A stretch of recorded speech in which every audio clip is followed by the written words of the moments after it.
بسم اللہ الرحمن الرحیم ایاک نعبد و ایاک نستعین۔ میں پہلے واضح کر دوں کہ میں یہ میڈیا ٹاک اس لیے نہیں کر رہا کہ میں تحریک انصاف کو چھوڑ رہا ہوں۔ میں میڈیا ٹاک اس لیے کر رہا ہوں کہ میں اس وقت چاہتا ہوں میری ساری قوم سمجھے کہ میری طرح کا آدمی سیاست میں کیوں آیا اور اس نے یہ اتنی لمبی 27 سال کی سٹرگل کیوں کی، اور وہ اس کے خدشات کیا ہیں کہ یہ ملک میرا کس طرف جا رہا ہے۔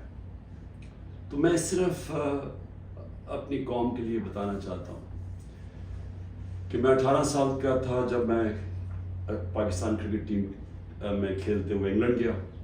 اس کے بعد میں نے وہاں 4 سال پڑھائی کی، اور اس کے بعد میں پروفیشنل کرکٹ کھیلتا تھا گرمیوں میں انگلینڈ میں، اور سردیوں میں پاکستان ہوتا تھا یا پھر دنیا میں کرکٹ ٹور کرتا تھا۔ تو اس ٹائم پہ میں جو برطانیہ کا سارا سسٹم تھا وہ میں پوری طرح سمجھ گیا۔ یونیورسٹی میں بھی میں نے پولیٹکس پڑھی تھی اور پولیٹیکل ہسٹری پڑھی تھی، پولیٹیکل سائنس، تو مجھے وہ پوری طرح سمجھ آ گئی کہ وہاں کا سسٹم کیا ہے، اور پاکستان کا سسٹم مجھے پتا تھا، میں یہاں بڑا ہوا تھا۔ تو میرا جو تجربہ جو اس دوران جو میں نے وہاں ان کے سسٹم کو اندر سے دیکھا، یہ بہت بڑی وجہ میری پولیٹکس میں آنے کی وہ تھی۔ تو میں نے کیا دیکھا؟ میں نے یہ دیکھا کہ اس ملک کی جو سب سے بڑی خوبی یہ تھی کہ وہاں قانون کی حکمرانی تھی، انصاف تھا، رول آف لا تھا، اور میرا سارا جو برطانیہ کے پاکستانی تھے ان سے میری مسلسل ملاقاتیں رہتی تھی، کیونکہ وہ میں کرکٹ کھیلتا تھا، وہ کرکٹ میچ دیکھنے آتے تھے، جب میں میچز کھیلتا تھا جو پاکستانی انگلینڈ کے اندر تھے وہ میچز پہ آتے تھے، تو میرا انٹریکشن تھا ان سے۔ تو میں جو اوورسیز پاکستانی برطانیہ میں خاص طور پہ ان سے پھر میرا بڑا قریب انٹریکشن رہا۔ تو میں اب آپ کو بتانا چاہتا ہوں کہ فائدہ کیا ہوتا ہے جب ایک ملک میں قانون کی حکمرانی ہوتی ہے، انصاف ہوتا ہے۔ وہ شروع ان کی کہانیاں یہ تھیں کہ وہ مزدوری کرنے جاتے تھے، کیونکہ برطانیہ میں مزدوروں کی کمی تھی، تو انہوں نے زیادہ مزدور دنیا میں سے اور ملکوں سے بھی بلائے، جس میں سے پاکستانی بھی گئے، مزدوری شروع کرتے تھے، کیونکہ وہ ایک ایسا ملک جدھر انصاف کا نظام تھا، لیول پلینگ فیلڈ تھی، ان کو وہ پیسہ کماتے تھے، وہ پھر اس پیسے سے چھوٹی سی دکان کھول لیتے تھے، وہ کرتے کرتے وہ معاشرہ ان کو موقع دیتا تھا اوپر آنے کا۔ اور وہ کیوں دیتا تھا؟ کیونکہ جب ایک معاشرے کے اندر انصاف ہوتا ہے وہ آپ کے حقوق کی حفاظت کرتا ہے۔ مطلب یہ ہوتا ہے کہ اگر آپ اپنے ٹیکس دیں، آپ قانون کے بیچ میں رہیں، وہ ملک آپ کو آزاد کر دیتا ہے، آپ جو مرضی کریں، کوئی آپ کو پوچھتا نہیں ہے، کوئی رات کو پولیس نہیں آپ کے گھروں میں گھس جاتی، کوئی رشوت آپ سے نہیں مانگتا، کوئی آپ نے اپنا کام کروانا ہے، پاسپورٹ بنوانا ہے، آئی ڈی کارڈ بنوانا ہے، آپ کو کوئی پیسے نہیں دینے پڑتے آفیسز میں جس طرح رولتے ہیں بیچارے ہمارے لوگ۔ وہاں کوئی تھانے کچہری کی پالیٹکس نہیں ہے کہ بیچارہ غریب آدمی کبھی تھانے میں رول رہا ہے، کبھی کچہریوں میں رول رہا ہے، کبھی پٹواری سے رول رہا ہے، زمینوں پہ قبضے ہو رہے ہیں، اور سارا وقت ان بیچاروں کو سفارشیں چاہیے تھی۔ اس ملک کے اندر سب سے زیادہ جو پولیٹکس میں جو ہمارے ایم این ایز اور ایم پیز ہو، ان کا سب سے زیادہ کام کیا ہوتا ہے؟ لوگوں کی سفارش جا کے گورنمنٹ آفیسز میں جائے۔ وہاں کیوں نہیں ہوتا؟ کیونکہ وہاں انصاف ہے۔ یہ سمجھنا ہے پاکستانیوں آپ نے، انصاف انسانوں کو آزاد کرتا ہے حقوق دے کے۔ انصاف آپ کو طاقتور سے تحفظ دیتا ہے۔ کوئی بھی آفیشل بیٹھا ہو سرکاری آفس میں، اس کی مجال نہیں آپ کو ذلیل کرنے کی وہاں، کیونکہ وہاں انصاف کا نظام ہے، وہ عدالت میں جا سکتا ہے۔ کوئی اس کی مجال نہیں رشوت مانگنے کی، کیونکہ وہ اس کو عدالت میں جا کے کہہ سکتا ہے اس نے مجھ سے رشوت مانگی۔ کمزور کو طاقتور سے انصاف تحفظ دیتا ہے، اس طرح لوگ آزاد ہوتے ہیں۔ تو وہی پاکستانیوں کو میں نے آہستہ آہستہ دیکھا اوپر آتے ہوئے، ان کے بچے گورنمنٹ اسکولوں میں گئے، مفت پڑھے، ان کے بچوں کو اعلیٰ تعلیم ملی، ان کو میں نے دیکھا وہ اور آگے بڑھے، وہ ڈاکٹرز بنے، مزدوروں کے بچے۔ اور سوائے کئی علاقوں میں جو تھوڑی ریسزم تھی، عموماً یہ دیکھا کہ جو وہاں مزدور بھی گئے ان کو دیکھتے دیکھتے بچے آگے بڑھتے گئے، بزنس شروع کی انہوں نے، بڑے کام کیے. لیکن جو بھی یہاں پاکستانی جاتے تھے، جو مجھے ابھی بھی یاد ہے، وہ سارا وقت ترستے تھے کہ میں نے ایک دن پاکستان جانا ہے. وہ پاکستانی میوزک سنتے تھے، پاکستانی فلمیں دیکھتے تھے، کرکٹ میچ دیکھتے تھے، سارا وقت یاد کرتے تھے پاکستان کہ جیسے ہی ہم نے پیسہ کما لیا ہم پاکستان جائیں گے. اب ان کے بچے وہاں پڑھ جاتے تھے، بڑے ہو جاتے تھے. جب بچے تھوڑے بڑھ جاتے تھے، بڑے ہوتے تھے، وہ پھر آپ پاکستان آنے کی کوشش کرتے تھے. اب میں آپ کو بتاتا ہوں کہ کیوں ہم آگے نہیں بڑھ رہے. وہ آتے تھے پاکستان، ان کے بچے جب پاکستان میں بزنس کام شروع کرتے تھے ان سے کام ہی نہیں ہوتا تھا. وہ عادی تھے کہ وہ سسٹم میں جائیں، وہاں سسٹم کام کرتا ہے، کام ہو، وہاں آپ کا جائز کام ہو، آپ کو کوئی پیسے نہیں دینے پڑتے، آپ کو فوری کام ہو جاتا ہے، کوئی رکاوٹیں نہیں ہیں. آپ بزنس کھولنا چاہیں، آپ محنت کریں، آپ وہ بزنس کامیاب ہو سکتی ہے. نفع نقصان ہوتا ہے لیکن کوئی رشوت نہیں مانگتا، کوئی آپ سے آ کے انسپیکٹر نہیں آتا، کوئی یعنی سرکاری آفیشل آپ کو تنگ نہیں کر سکتے. یہاں کی ان کو مشکل پڑ گئی. وہ تھوڑی دیر آتے تھے، کوشش کرتے تھے، تھوڑی دیر کے بعد ملک سے باہر واپس رہ ہی نہیں سکتے تھے. کرپٹ نظام میں ایک وہ نظام جدھر انصاف نہیں ہے، وہ نہیں گزارا کر سکتے تھے. وہ بیچارے ماں باپ واپس چلے جاتے تھے انگلینڈ. کئیوں کو میں جانتا ہوں، انہوں نے پیسہ اکٹھا کیا، محنت کی، 15-20 سال سرمایہ کاری، اتنا سرمایہ اکٹھا کر کے پاکستان آ کے بزنس کھولی. وہ اس نظام میں ان کی بزنس نہیں چلتی تھی. یہاں رشوتیں دینی پڑتی تھی، یہاں ہر سسٹم میرٹ کو اجازت نہیں دیتا آگے بڑھنے کے لیے، کیونکہ انصاف نہیں ہے. اور وہ یہاں تباہ ہو کے، میں نے دیکھا لوگ یہاں فراڈ ہوئے، ان سے ہر جگہ زمینوں پہ قبضے ہوئے، ان کے گھروں پہ قبضے ہوئے. جب وہ واپس آتے تھے پیچھے قبضہ ہو جاتا تھا. تو ہوتا کیا تھا، وہ سارے پھر واپس چلے جاتے تھے. اور آخر میں یہ ان کو پتا چلا کہ پاکستان میں ہم بزنس نہیں کر سکتے. اب 1 کروڑ پاکستانی ہے. اب یہ ذرا آپ نے سننا ہے، 1 کروڑ پاکستانی باہر بیٹھا ہے.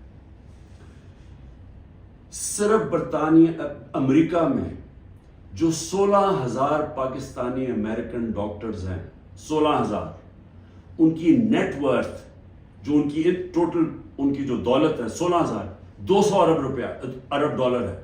200 ارب ڈالر ان کی نیٹ ورتھ ہے. جو 10 پاکستانی سب سے امیر ہیں اس وقت امریکہ میں، پاکستانی امریکنز، 25 ارب ان کی نیٹ ورتھ ہے، ڈالرز.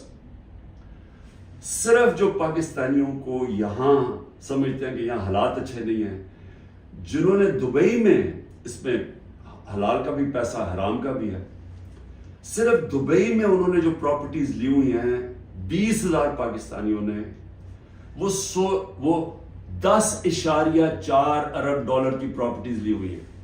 ہم 6 ارب کے پیچھے، ڈالر کے پیچھے، IMF کے پیچھے بھاگ رہے ہیں. تو میں یہ صرف آپ کو کیوں بتا رہا ہوں؟ ہمارا ملک، اللہ نے ساری نعمتیں دی ہوئی ہیں اس کو. ایسا ملک دنیا میں نہیں ہے. ہر قسم کی، یعنی 12 موسم ہیں، اوپر سے نیچے جائیں بدل جاتا ہے، ملک بدل جاتا ہے، اس میں ہر کچھ اگ سکتا ہے. زرخیز زمین ہے، اس کو ہم صحیح استعمال نہیں کر پا رہے. لیکن جب تک ہم انصاف کا نظام نہیں ٹھیک کرتے، ہم اس ملک میں اس دلدل میں گھس رہے ہیں. میں اب آپ کو بتاؤں کہ میں نے جب یہ پاکستانیوں سے جو برطانیہ میں تھے، کیونکہ میرا اصل میں کرکٹ کھیلتا تھا، میں نے آپ کو بتایا میرے ان سے رابطہ تھا، تو تب میں نے فیصلہ کیا کہ ہم پاکستان کے اندر جب تک یہاں ایک انصاف کا نظام نہیں آتا، ہمارا ملک آگے نہیں بڑھ سکتا. کیونکہ اتنا بڑا سرمایہ کاری ہو سکتی ہے اوورسیز پاکستانی سے، لیکن وہ آتے نہیں ہیں پاکستان میں. وہ صرف اپنی ریمیٹنس بھیجتے ہیں، جو اصل تو سرمایہ کاری سے ملک اوپر جاتا ہے. تو میں نے پھر تحریک انصاف بنائی 96 میں، اور اس کا نام تھا انصاف کی تحریک. اس کی نظریہ کیا تھا؟ اسلامی فلاحی ریاست. وہ نظریہ کدھر سے لیا؟ جو قرارداد پاکستان ہے، آبجیکٹو ریزولوشن ہے، جس میں مدینہ کے ریاست، اس کے اوپر طرز کے اوپر انہوں نے اسلامی فلاحی ریاست لکھی. کیونکہ اسلامی فلاحی ریاست ہمیشہ مسلمان مدینہ کی ریاست کی طرف سوچتا ہے، وہ دنیا کی تاریخ کی پہلی فلاحی ریاست تھی۔ ہم نے اس کا وہ آبجیکٹو رکھا کہ یہ ہمارا گول ہے، اور میں نے اپنی پارٹی لانچ کر دی۔ اب میں یہ اس لیے آپ کو بتایا کہ ہمارا جب تک ملک اس چیز کو سمجھتا نہیں ہے کہ ہم نے اس ملک میں قانون کی حکمرانی قائم کرنی ہے، اس کے بغیر پاکستان کا کوئی فیوچر نہیں ہے۔ اگر ہم یہ نہیں سمجھتے تو ہم یہ جو تباہی کی طرف تیزی سے ہمارا ملک جا رہا ہے، ہم نہیں اس کو روک سکتے۔ میرے پاس ابھی اعداد و شمار ہیں جو اس موجودہ حکومت نے پرنٹ کیے ہیں، میں ابھی آپ کو وہ بتاؤں گا کہ ایک سال میں ہوا کیا ملک میں۔ لیکن میں نے ایک اور چیز جو، کیونکہ میرا برطانیہ کو میں اندر سے باہر سے اس کے معاشرے کو جانتا تھا، اور جب میں کرکٹ کے آخری دنوں میں میرا سفر شروع ہو گیا، میرے دین کی طرف بھی، اسلام کی طرف بھی میں نے پڑھنا شروع کر دیا اور میرا سفر شروع ہو گیا، تو میں نے اس نتیجے پہ مجھے پہلی دفعہ سمجھ آئی کہ جو مدینہ کی ریاست جو میرے نبی صلی اللہ علیہ وسلم کی سنت ہے، کیوں اللہ ہمیں حکم کرتا ہے کہ ان کے راستے پہ چلو؟ کیونکہ اللہ نے نبی صلی اللہ علیہ وسلم کو رحمت للعالمین کا خطاب دیا ہوا ہے، سب انسانوں کے لیے رحمت بن کے آئے تھے۔ اس کا مطلب کوئی بھی انسانی معاشرہ اس مدینہ کے ریاست کے اصولوں پہ چلے گا، وہ اوپر آ جائے گا، ادھر خوشحال ہو، اللہ کی برکت آ جائے گی۔ آج آپ صرف یہ دیکھ لیں کہ مدینہ کی ریاست کن اصولوں پہ کھڑی ہوئی تھی؟ سب سے پہلے عدل اور انصاف۔ عدل اور انصاف کا مطلب یہ حقوق، انسانی حقوق۔ ہر انسان کے جب اس کو حقوق ملتے ہیں وہ آزاد ہو جاتا ہے، اس کو طاقتور سے تحفظ مل جاتا ہے، اور انسانوں کو حقوق دے کے پھر فلاحی ریاست بنائی کہ ایک ریاست میں انسانیت کا نظام، کہ ایک ریاست کمزور کا ذمہ داری لے اپنے کمزور طبقے کی، غریب کی، بیواؤں کی، معذوروں کی، یتیموں کی، بوڑھوں کی پینشنز نکلی مدینہ کی ریاست میں۔ یہ پہلی دفعہ ہوا تھا۔ تو دونوں آج جن جن ملکوں میں یہ بنیاد رکھی گئی ہے انصاف پہ، میرٹ پہ، فلاحی ریاست، انسانیت کے اوپر، جدھر تعلیم کے اوپر زور دیا جو میرے نبی صلی اللہ علیہ وسلم نے دیا، وہ سب آگے نکل گئی ہیں۔ آپ ایک ایک ملک دیکھ لیں جو آج خوشحال ہے، وہ سب یہ وہی اصولوں پہ وہ کھڑے ہوئے ہیں، کیونکہ رحمت للعالمین تھے کہ جو ان کی سنت پہ چلے گا اس کو اللہ اس معاشرے کو برکت بخشے گا۔ اب ہم پاکستان پہ آتے ہیں، موجودہ پاکستان میں دیکھیں جو اس وقت پاکستان میں ہو رہا ہے نا، یہ ہر چیز جس کے لیے، ہر وہ اصول جس کے اوپر پاکستان بنا تھا، آج اس کی نفی ہو رہی ہے۔ بدترین غلامی ہو رہی ہے اس وقت پاکستان کے اندر۔ نہ آزادی نام کی کوئی چیز ہے، کیونکہ حقوق ہی نہیں ہے کسی کے۔ رات کو پولیس گھستی ہے کسی کے گھر میں، سارا گھر توڑ دیتی ہے، اگر وہ جس کو، اور اس کا صرف قصور ہے کہ وہ تحریک انصاف کا، وہ تحریک انصاف کا نہیں ملتا، اس کی بہنوں کو، ان کو تنگ کرتے ہیں، بہنوئیوں کو، رشتہ داروں کو، ان کو تنگ کرتے ہیں، ان کو پکڑ کے لے جاتے ہیں، عورتوں کو پکڑ کے لے جاتے ہیں۔ یہ تو ہم سنتے تھے کہ ہٹلر کی جرمنی کے اندر ایسے ہوتا تھا، میں نے تو اس طرح کی چیزیں سنی نہیں کبھی، کہ جس طرح میرے گھر پہ اٹیک ہو، جو میں اپنا سچ بتا رہا ہوں، بیوی اکیلی بیٹھی ہے، 40 پولیس والے گھس گئے، سارا توڑ پھوڑ کے لوٹ کے چلے گئے گھر، نوکروں کو مارا، جو بچا ہنسام آئے ان کو اٹھا کے لے گئے، اور مارا یا بری طرح۔ کس قانون کے تحت؟ تو یہاں تو مکمل طور پہ جنگل کا قانون نافذ ہو گیا، یہاں تو بنیادی حقوق ہی ختم ہو گئے ہیں۔ آج آئین کچھ کہتا ہے، کہاں آئین اجازت دیتا ہے کہ ایک ہوتا ہے کور کمانڈر کا گھر جلایا جاتا ہے۔ مجھے پہلی دفعہ پتا چلتا ہے جب میں 4 دن کے بعد نکلتا ہوں، مجھے چیف جسٹس صاحب سپریم کورٹ کے کہتے ہیں، ادھر ہی میں مذمت کرتا ہوں۔ کون نہیں مذمت کرے گا؟ اب جس کو پکڑتے ہیں وہ آ کے بیٹھتے ہیں، جی میں پی ٹی آئی چھوڑو، میں جی فوج کے ساتھ ہوں اور میں بڑی مذمت کرتا ہوں 9 مئی کو، تو کون نہیں کرتا؟ ہم نے کبھی کہا کہ ہم نے مذمت نہیں کی؟ کوئی چاہے گا اپنے ملک کے آپ اپنی فوج کے خلاف کوئی کاروائی کریں یا اپنی فوج کو بدنام، کوئی چاہے گا، کیونکہ جب آپ کی فوج کمزور ہوتی ہے ملک کمزور ہو جاتا ہے. لیکن یہاں تو ایک عجیب ہی ماحول بنا دیا گیا ہے. وہ کور کمانڈر کا انویسٹیگیٹ کیے بغیر، یہ پتہ ہی نہیں ابھی تک کہ کس نے کیا کیا، اس کے انویسٹیگیٹ کیے بغیر پورا پاکستان میں تحریک انصاف کے اوپر کریک ڈاؤن ہو گیا. اچھا جی کتنی جگہ چلی تھی مجھے تو یہ بھی نہیں پتا، کور کمانڈر کا تو ہمیں پتا ہے، اور گاڑیاں کو ہمیں خود، ہمارے پاس تصویریں ہیں کہ پولیس خود گاڑیاں جلا رہی ہے کہ ہمارے سامنے. وہ ریڈیو پاکستان پشاور کیسے جل گیا؟ وہ مظاہرہ تو کہیں اور ہو رہا تھا، وہ ایک دم وہ جل گیا. کوئی تحقیقات کیے بغیر اس کا بہانہ لے کے، جس طرح ہٹلر نے اپنے مخالفین کمیونسٹ کو ختم کیا تھا 1933 میں جرمنی میں، جس طرح سہارتو نے انڈونیشیا کے کمیونسٹ کو ختم کیا تھا کہ جنہوں نے ہمارے کوئی آرمی آفیسرز کو قتل کیا، ان کو ساروں کے اوپر حلہ دیا، دھاوا بول دیا، جو آج ہوا ہے. تحریک انصاف جدھر ملتی ہے، بھئی کراچی والوں کا کیا کور کمانڈر سے تھا، باقی پاکستان میں تھا، چلے لاہور میں ہم مانا ہو گیا، وہ اس پہ بھی تحقیقات کے بغیر اچھا چلیے آپ کو بڑا غصہ ہے تو باقی جگہ کیوں پکڑ رہے ہیں؟ ساری جگہ کوئی تحریک انصاف کا سپورٹر ہو، رشتہ دار ہو، جانا ہو، کوئی کسی نے ٹویٹ کی ہو، ان کو پکڑ کے جیلوں میں ڈال رہے ہیں. 10,000 لوگوں کو پکڑ کے جیل میں ڈال دیا. اور اب یہ جبری طلاقیں ہو رہی ہیں، وہ آتے ہیں بیٹھتے ہیں، جی میں دیکھیں جی میں نے تو بڑا فوج کے ساتھ ہوں، میں تو بڑا یہ 9 مئی جو ہوا بہت برا ہوا اور میں تو تحریک انصاف چھوڑوں. تو یہ اس سے سمجھا جا رہا ہے کہ یہ پارٹی کمزور ہو رہی ہے، عمران خان اکیلا رہ گیا.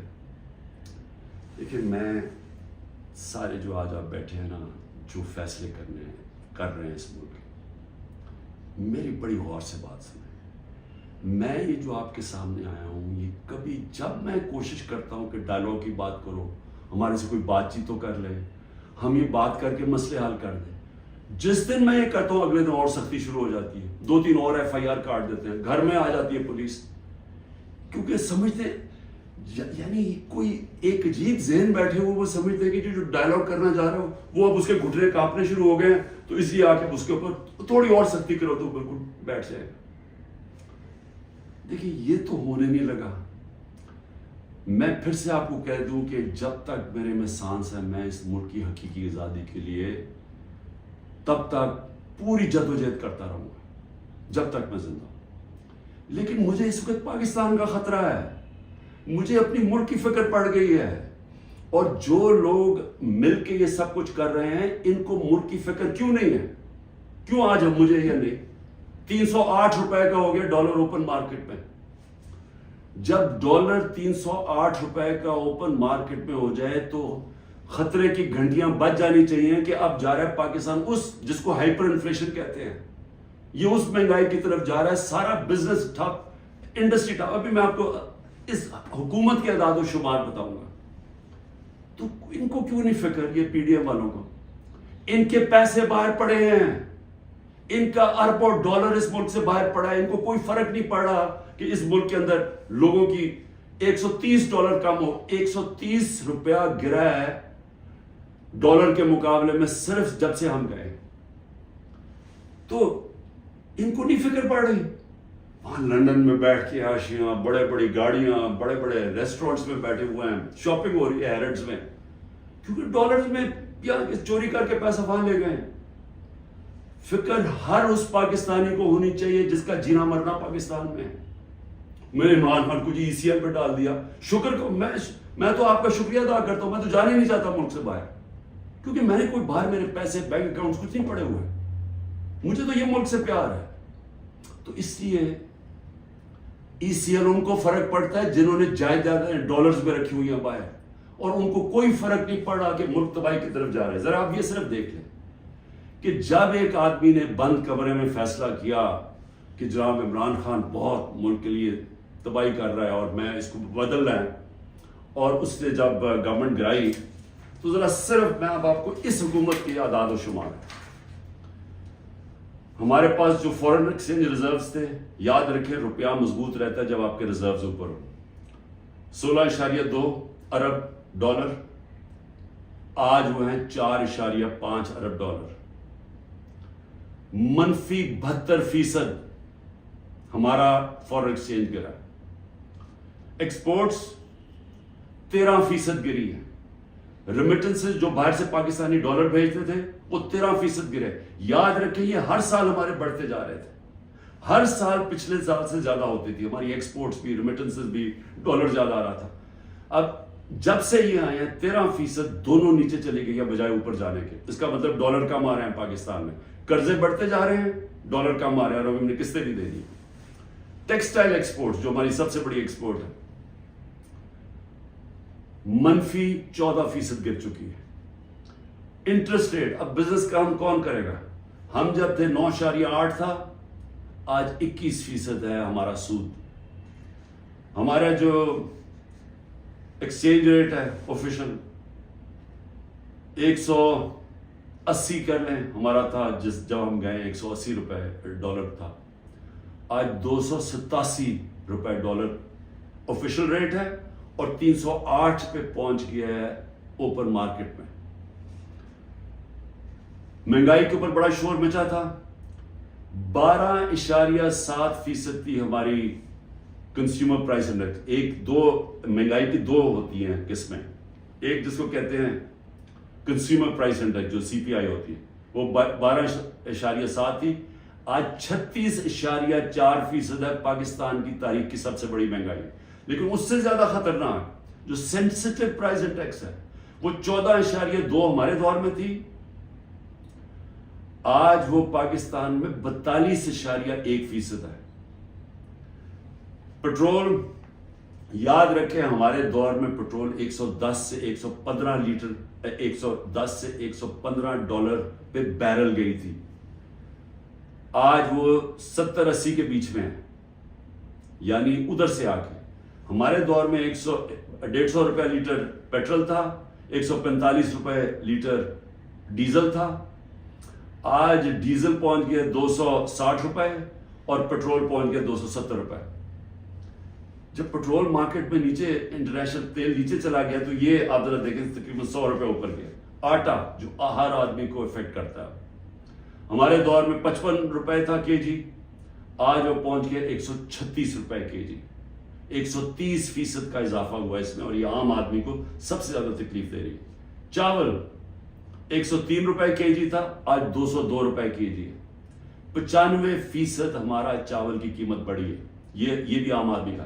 گھی، انٹرنیشنل مارکیٹ میں جو پام آئل ہم امپورٹ کرتے ہیں وہ آدھا ہو گیا ہے، آج ہمارے دور میں 468 روپے کے جی تھا، آج 603 روپے کے جی ہے، جبکہ آدھا ہو گیا انٹرنیشنل مارکیٹ میں۔ اور دودھ 170 روپے لیٹر تھا، آج 170 روپے لیٹر۔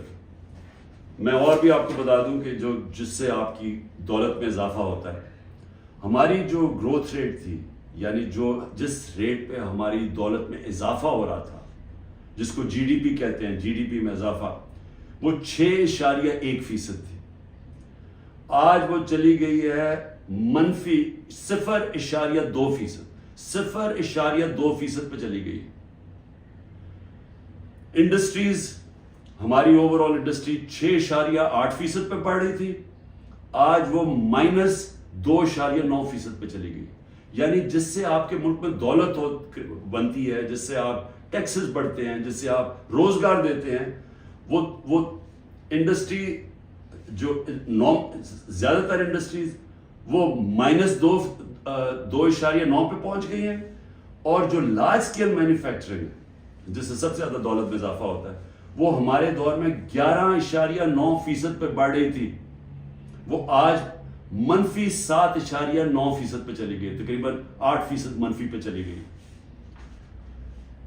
جو کنسٹرکشن ہے جس سے سب سے زیادہ نوکریاں ملتی ہیں، وہ 1.9% پہ بڑھ رہا تھا ہمارے دور پہ، آج وہ -5.5% پہ چلی گئی۔ اور پھر کاٹن، کیونکہ ہمارا سب سے زیادہ جو کپڑا بناتے ہیں ہم، اس سے ہمارا اضافہ بھی ہوتا ہے، نوکریاں بھی ملتی ہیں، ایکسپورٹس بھی بڑھتی ہیں، وہ 9.2% پہ بڑھ رہی تھی، آج وہ -23% پہ پہنچ گئی ہے، یعنی کہ بند ہو رہی ہے انڈسٹری. میں یہ آپ کو یہ صرف فگر اس لیے دے رہا ہوں، اور جو بھی ہمارے اس ملک میں فیصلے کر رہے ہیں میں اس لیے آپ کو کہہ رہا ہوں کہ یہ ملک تباہی کی طرف جا رہا ہے. ان کے پاس کوئی روڈ میپ نہیں ہے. جتنا ٹائم دے رہے ہیں یہ ملک نیچے جاتا جا رہا ہے. جن لوگوں کے پاس ڈالرز میں باہر پیسے نہیں رکھے ہوئے ان سب کے لیے تباہی آئی ہوئی ہے. سارا تنخواہ دار طبقہ آج تکلیف میں ہے. جس کے پاس سیلریز ہیں ان کا اگر 100 روپیہ سال پہلے اگر 100 روپیہ چیزیں خریدا تھا وہ 50 روپے رہ گئے. تو یہ تو ایک عذاب آنے والا ہے. اور ابھی یہ جو روپیہ گر رہا ہے کیونکہ ان کے پاس جب آپ کیسے آپ نے قرضے دینے آپ اگلے مہینے قرضوں کی قسطیں دینی ہے. جب آپ کی دولت میں اضافہ نہیں ہو رہا، جب ڈالرز ہی نہیں بڑھ رہا ہے، جب آپ کی انڈسٹری بند ہو رہی ہے، جب آج کسانوں کے پاس وہ پیسہ ہی نہیں رہا کیونکہ وہ اتنی مہنگائی ہو گئی ہے کہ اس کے پاس پیسہ نہیں بچتا اپنی زمین پہ لگانے کے لیے، تو وہ اس کی ظاہر ہے اس کی پیداوار گرنی شروع ہو جائے گی. تو ہم نے کدھر سے قرضے واپس کرنے؟ ہم آج پاکستان میں ہمیں یہ سمجھنا چاہیے کہ ہم اگر اس وقت اس کو ہم ٹھیک نہیں کرتے یہ سب کے ہاتھ سے نکلنے والی ہے. دیکھیں معاشرہ کنٹرول سے باہر بھی نکل جاتا ہے. سری لنکا میں اس سے کم حالات تھے جبکہ لوگ سڑکوں کے اوپر آ گئے. ابھی تک لوگ سڑکوں پہ کیوں نہیں آ رہے؟ کیونکہ انہوں نے الیکشن پہ کی امید لگائی ہوئی ہے کہ ہم جو ہمارے سے ہوا ہے وہ اندر گھروں میں بیٹھ کے تپے ہوئے ہیں کہ جب الیکشن آئے گا تو ہم ان کو سبق سکھائیں گے. تو یہاں تو الیکشن کروانے کا کوئی پلان ہی نہیں ہے. یہاں تو الیکشن کا تب پلان ہے جب عمران خان کو کرش کیا جائے گا، اور وہ کرش کیا جا رہا ہے. یعنی یہ جو ہمارے اوپر جس طرح کا جبر ہو رہا ہے اور جس طرح کا یہ ظلم ہو رہا ہے تو یہ تو کبھی ہوا ہی نہیں ہے پاکستان میں کسی پارٹی سے. اور یہ اس کے پیچھے یہ سوچ ہے کہ جب یہ کرش ہو جائے گی پارٹی تب ہم الیکشن کروا دیں گے.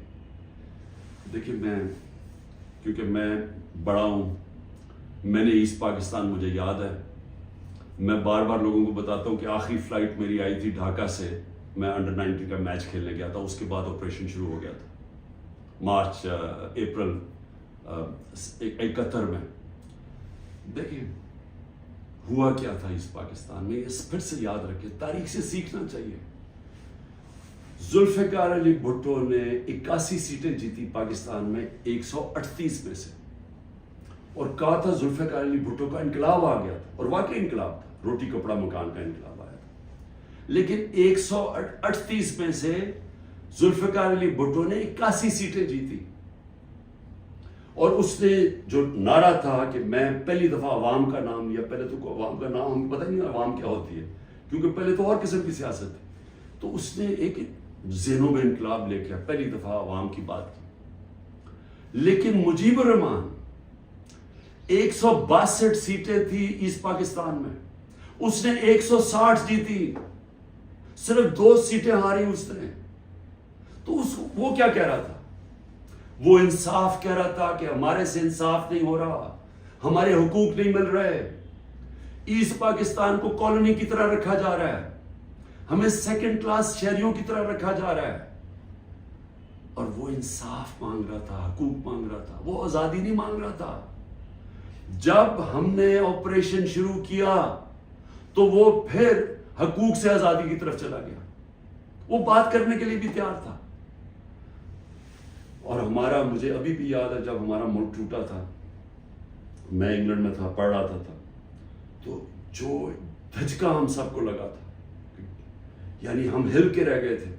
پھر لوگوں نے اپنے دل بلائے، نہیں جی اس پاکستان تو بڑا غریب ملک تھا، ہمارے اوپر بوجھ تھا، وہاں سائیکلون آتا تھا تو ہمیں ان کو پیسے دینے پڑتے تھے، اس طرح کی باتیں کی. آج بنگلہ دیش ہمارے سے آگے نکل گیا ہے. اور میں آج آپ کو یہ بتا دوں کہ یہ جو ایسٹ پاکستان سے سبق سیکھنا ہے وہ یہ کہ جب ایک قوم آزادی کا فیصلہ کر لے اور اپنے حقوق کے لیے، حقوق کا ہوتا کیا ہے؟ آپ کو انصاف ملتا ہے، انصاف آپ کو حقوق دیتے ہیں، حقوق آپ کو طاقتور سے کمزور کی تحفظ دیتا ہے. جب تحفظ ملتا ہے وہ آزاد ہو جاتا ہے، اس کو لیول پلینگ فیلڈ مل جاتی ہے، اس ملک میں خوشحالی آ جاتی ہے. کیونکہ وہ پھر زیادہ تر بڑی بزنسز تو نہیں ہیں پاکستان میں، جو میں بتا رہا ہوں